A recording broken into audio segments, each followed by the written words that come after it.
Hey arty friends, I've got a fun Christmas tutorial for you guys. Today we're gonna draw a Christmas cat, and this is Pancake, the kitten from my comic 7-inch Kara, and this is going to become a paper child activity that I'm gonna color and show you guys how to assemble. So we're gonna take this 2D art into the 3D world. One of the first things I want to recommend you guys do is I want you guys to Google kittens. We're gonna be working from reference today. So I started out by sketching a circle for the head and then this interesting oblong sitting shape based from our reference for the body. So we've sketched in our largest, most basic shapes. I've also drawn some contours to give us an idea of how these forms are positioned in space. So we have a crosshair across the kitten's face. We also have a couple of loops to show which way the kitten's body is pointed. So I broke down the body a bit more. We have the kitten's rib cage sketched in. That's like an egg shape. I also added 2 curved triangles at the top of the head. That would be the kitten's ears. And then I drew in 2 stick figures for the kitten's forelegs, the little front kitten legs, and 2 ovals for the kitten's front paws.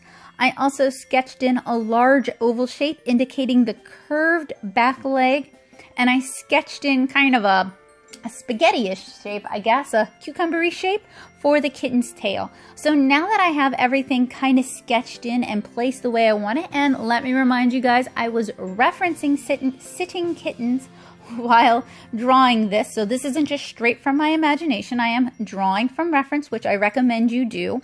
I'm going to start tightening up these shapes. I'm going to start refining these shapes closer to what I want the finished kitten to look like.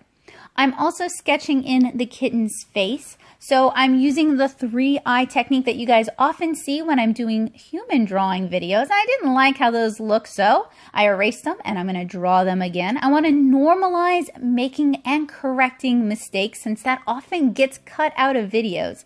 I also drew an oblong shape at the bottom of the kitten's face. That's going to be the muzzle. I drew a little triangle for the nose and then the little cat face for the little kitty lips, and I drew an open mouth like Pancake is saying hi to us. I drew Pancake's little collar as well as his little name tag. Now, if you don't know what Pancake is from, he's from my webcomic 7-inch Kara. It's an all-ages watercolor story about a tiny 7-inch girl named Kara who befriends a teenage human girl and her pet kitten Pancake, and you guys can read it for free at 7inchkara.com. So, Pancake is a naughty kitten and he tends to get into things that he's not supposed to, much like my real cat Bowie and probably many cats you guys know. So for this 2D going into the 3D realm paper child, I drew him getting into some tinsel. So I went ahead and I sketched kind of a snake-like shape around Pancake. And now I'm going in and I'm refining the features of his little kitten face. So since this is a cartoony comic, I'm going to do this Pancake paper child in my cartoony style. And I have loads of tutorials on drawing with a cartoony style, as well as loads of tutorials on drawing different animals here on the channel. I'll link them in the description below, as well as in the cards if you guys are looking for some fun, fairly easy drawing tutorials just to kind of help occupy your Christmas break. So I always start out by working like from large to small. So from very basic, large, overarching shapes to increasingly smaller details. And I recommend you guys do that too. You'll find that the more you do it, the less you have to erase because you're figuring out where everything goes before you've really committed to any one thing.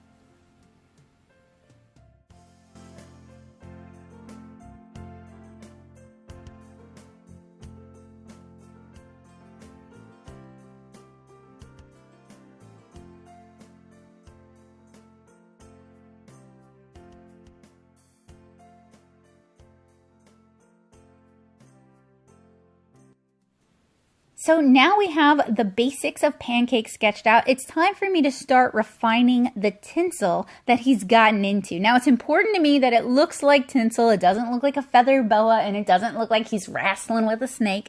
So I've actually, and this is kind of dorky to admit, but it's important. It's important for artists to look at things, to think about things, and to observe things. And I've drawn a lot of tinsel in my time, and I've looked at a lot of tinsel in my time, from setting up artificial Christmas trees to bedecking them with metallic tinsel. I've definitely looked at a lot of tinsel in my time.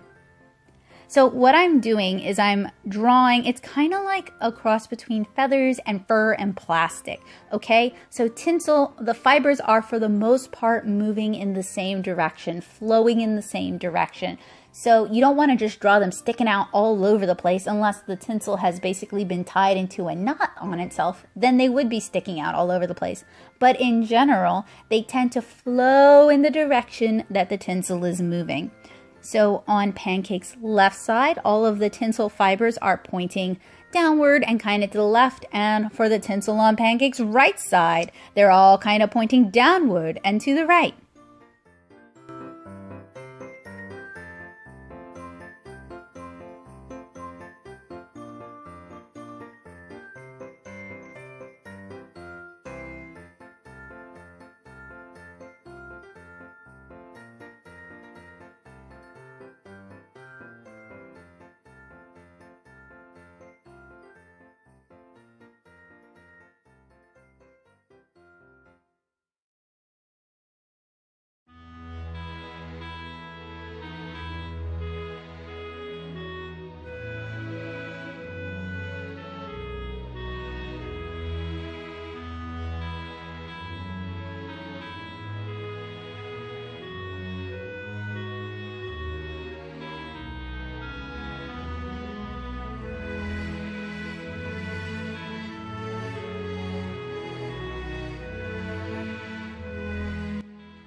And believe it or not, drawing the tinsel was one of the more time-consuming parts of this. So we start with the basic shapes, just kind of a silhouette outline of what a sitting kitty looks like. Then we start refining the shapes. We add the ears, we add the tail, and we draw the two little front legs, since he is in a sitting position, as well as the coiled back legs.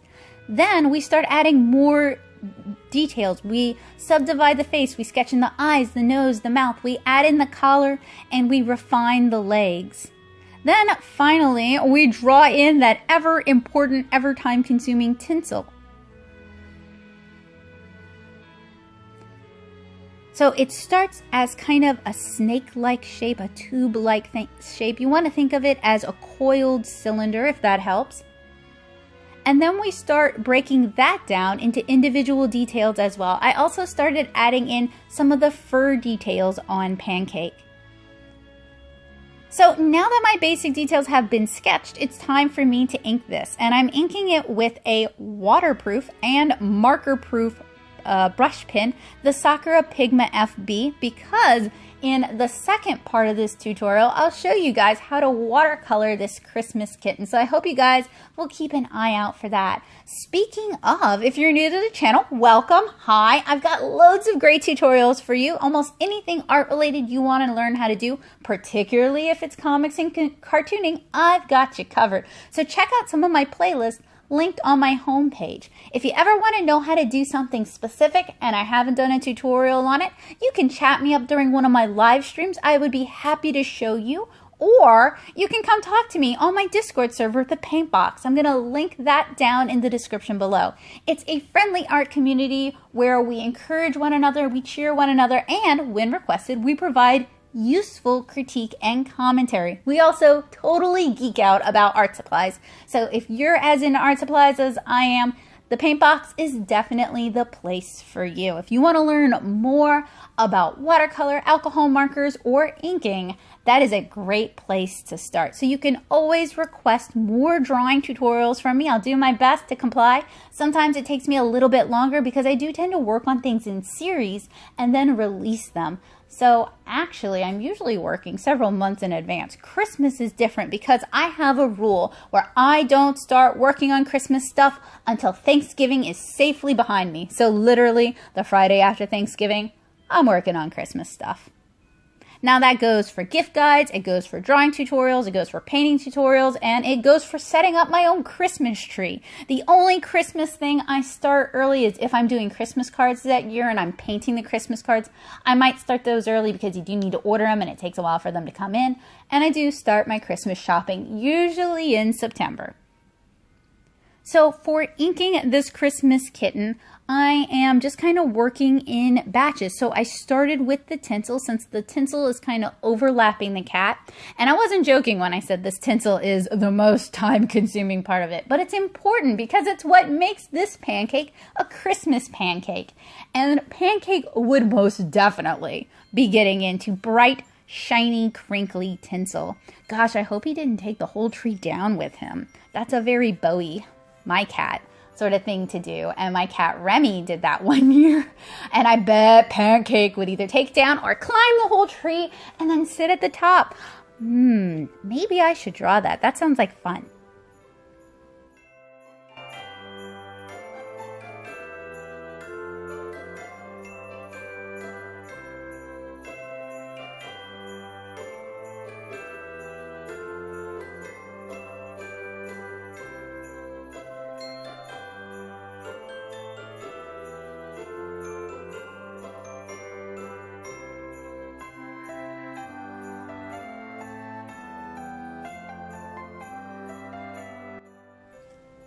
You guys will also notice that as I'm inking, sometimes I pick up my pencil and I add in new details or I change things up. That's perfectly normal. That's just a very natural thing to do. You shouldn't expect things to be perfect just straight out the gate. So now it's time to actually ink the Pancake kitten himself. And I started with the tinsel since the tinsel is overlapping the cat. So usually when I'm inking, I start with things in the foreground, things closest to the viewer first, and then I work my way all the way to the back.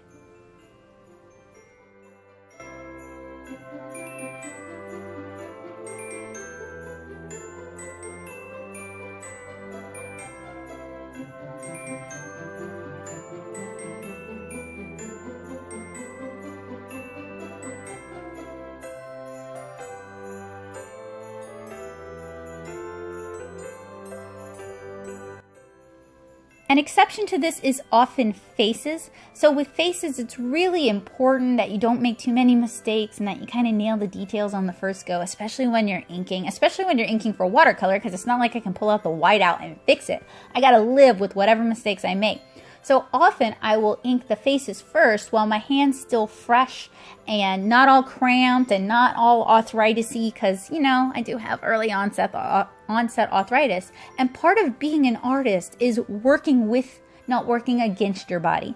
If your body gets tired, if your hand gets tired, if you get hand cramps, that's a great time to take a break and come back to this later. Go stretch, get some water, walk around, maybe get some fresh air, go say hi to one of your family members, give the cat or the dog a pet and tell them they're a good boy or girl, and then come back and get back to inking. You'll come back with a fresh mind, a better attitude, and your hand won't hurt. Alright, so we have our Pancake Christmas kitten basically inked. I'm going to erase the inks after I've allowed the inks to dry out for 24 hours on the paper. I hope you guys will join me for part 2 of this tutorial where I show you guys how to color this super cute Pancake kitten. And this is part of an ongoing Christmas event that I'm doing with the Paper Children. So you'll be able to find a link where you can download and color this line art in the next video. I had so much fun showing you guys how to draw Pancake and ink Pancake, and I hope to see you guys again soon. Happy holidays, guys. Bye!